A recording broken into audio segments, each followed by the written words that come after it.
Even 2014లో కూడా Karur violence జరిగినప్పుడు బీజేపీకి ఎంత అయినా లొంగకుండా సిబిఐ, ఈడీ కేసులను ఆయన భరించే దీని ఒంటరికి వెళ్ళడం వల్ల విజయం వచ్చింది.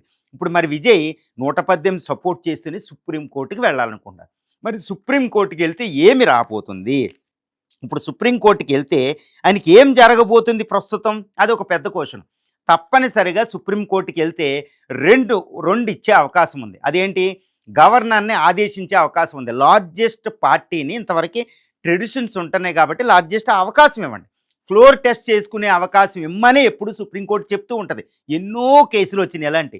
కాబట్టి లార్జెస్ట్ మెజారిటీ పార్టీని మీరు అవకాశం ఇవ్వండి, అది నిరూపించుకుంటుంది అసెంబ్లీ ఫ్లోర్ మీద అని చెప్పి ఆదేశించి, అంటే ఇన్స్ట్రక్షన్స్ ఇస్తాండి, ఆదేశాలు కూడా ఉండదు. ఎందుకంటే ఇక్కడ గవర్నర్కి 164(1) ప్రకారం సంతృప్తి చెందాలి, కానీ ఫ్లోర్ టెస్ట్కి అవకాశం ఇవ్వాలి.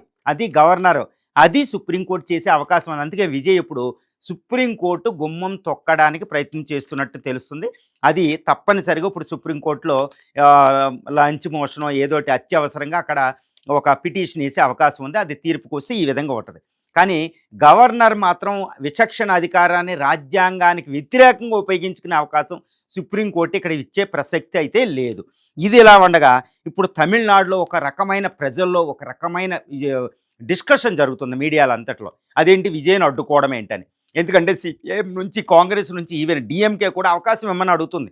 ఎందుకంటే ప్రజల్లో విజయ్ సీఎం అని చూడాలి అనే ఒక ఉత్సుకత అక్కడ ఉందన్నమాట.